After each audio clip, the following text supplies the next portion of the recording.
नमस्कार दोस्तों, कैसे हैं आप सब। उम्मीद करता हूँ आप सभी लोग बहुत ही अच्छे होंगे। सोचिए कैसा हो जब आप अपनी पूरी ज़िंदगी की कमाई लगाकर एक घर खरीदते हैं, लेकिन वो घर खरीदने के बाद आपको पता लगता है कि उस घर में आपसे पहले ही बहुत सारी आत्माएं मौजूद हैं जो आपको उस घर में एक पल भी सुकून से नहीं रहने देगी। ऐसी स्थिति में आप क्या करेंगे? आप तो बुरी तरह फंस जाएंगे ना। ऐसी स्थिति एक फैमिली की हुई थी जो इस तरह के जाल में बुरी तरह से फंस चुकी थी। ये घटना है यूपी के अतरी ज़िले की। एक फैमिली जो अतरी ज़िले में नई किराए के मकान में रहने आई थी, लेकिन उनका मकान मालिक उन्हें रोज़ परेशान करता था। उनकी कभी भी अपने मकान मालिक से बनती नहीं थी। आखिर में उन्होंने फ़ैसला किया कि हम अब खुद का घर लेंगे और वहाँ सुकून की ज़िंदगी जिएंगे, जहाँ उन्हें अपने मकान मालिक की रोज़ की चिक ना सुननी पड़े। आखिर में उन्होंने एक प्रॉपर्टी डीलर से कांटेक्ट किया और उन्होंने बोला कि हमें कोई आसपास अच्छा सा मकान दिखाइए 50 लाख की रेंज में। उस प्रॉपर्टी डीलर ने कहा कि फ़िलहाल तो इतने पैसे में आपको कोई भी अच्छा मकान नहीं मिल सकता।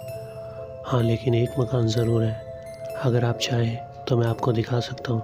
उस प्रॉपर्टी डीलर ने उनको एड्रेस दिया और उस मकान की चाबी उनके हाथ में पकड़ा दी और उनसे कहा कि ये मकान देखने के लिए मैं आपके साथ नहीं आ सकता, वहाँ पर आपको अकेले ही जाना होगा। उन्होंने कहा कोई प्रॉब्लम तो नहीं होगी ना? उसने कहा नहीं, कोई भी प्रॉब्लम नहीं है, आप जाकर आराम से उस मकान को देख सकते हैं। वो फैमिली उस मकान के पास जाती है और वहाँ जाकर देखती है कि वो मकान तो एकदम सुनसान जगह पर है, लेकिन वो मकान इतना ज़्यादा सुंदर था कि उसे देखने के बाद उनका दिल उस मकान पर आ गया और उन्होंने फ़ैसला किया कि अब हम यही मकान लेंगे। आखिर में उन्होंने वो मकान खरीद ही लिया। अब वो दिन आ चुका था जब वो फैमिली उस मकान के अंदर रहने के लिए जा रही थी। वो आदमी अपने किराए के मकान का पूरा सामान उठाकर उस नए घर में ले जा चुका था और अब वो रात आ चुकी थी जब वो उस घर में रुकने वाले थे। पूरा दिन सामान यहाँ वहाँ करके वो पति पत्नी बहुत ज़्यादा थक चुके थे, तो उन्होंने कहा चलो अब सोने चलते हैं, रात बहुत हो गई है।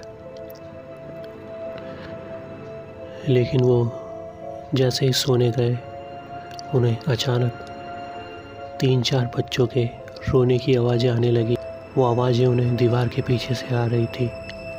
उन्होंने चारों ओर यहाँ वहाँ जाकर देखा, लेकिन कोई भी बच्चे उन्हें नज़र नहीं आए। जैसे ही वो दीवार के पास जाते तो वो अचानक आवाज़ें आनी बंद हो जाती थी।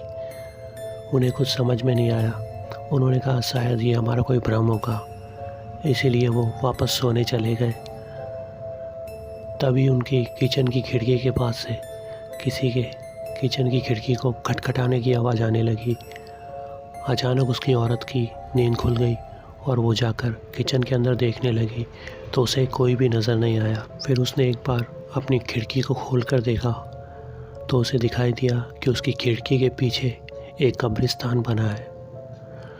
वो औरत ये नज़ारा देखकर बहुत ज़्यादा डर गई और उसने आकर अपने पति को नींद में से उठाया और उसे सारी बात बताई कि उस प्रॉपर्टी डीलर ने हमें ये बताया नहीं कि मकान के पीछे एक कब्रिस्तान है। तो उस आदमी ने कहा कि छोड़ो ना, हमें इससे क्या लेना देना, हम तो यहाँ पर सुरक्षित हैं ना। यही सोचकर वो उस रात सो गए। दूसरे दिन उनके दोस्तों का कॉल आया और उन्होंने कहा कि यार नया मकान ले लिया, हमें पार्टी तो दे दो। तो उन पति पत्नी ने डिसाइड किया कि हम यहाँ पर अपने दोस्तों को बुलाकर कल एक पार्टी करते हैं। फिर क्या था, उन सभी दोस्तों को उन्होंने घर पर बुला लिया और रात को पार्टी करने लगे। पार्टी करते करते वो ड्रिंक भी करने लगे और उन्होंने बहुत सारी शराब पी, डांस किया, पूरी रात एंजॉय किया। अब रात के 12 बज चुके थे और आखिर में उनके दोस्तों ने बोला कि यार पार्टी करके तो बहुत ज़्यादा मज़ा आया, अब हमें निकलना चाहिए वरना बहुत लेट हो जाएगा।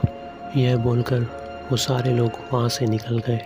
वो फैमिली उन लोगों को छोड़ने के लिए घर के बाहर गई और उन्हें कार में बिठा दिया।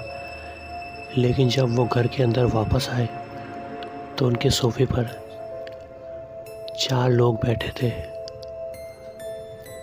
वो उनको देखकर हैरान हो गए। वो बोले, आप कौन हो? उन्होंने कहा, क्या भैया आपने पार्टी की और हमें ही नहीं बुलाया? उन्होंने कहा, लेकिन तुम हो कौन? हम तो तुम्हें नहीं जानते कि हम आपके पड़ोसी हैं, आपके साथ ही रहते हैं। उन्होंने कहा, लेकिन आसपास तो कोई मकान भी नहीं है, फिर आप कहाँ रहते हैं? बोले, हम तो यहीं रहते हैं। उन्हें कुछ समझ में नहीं आया।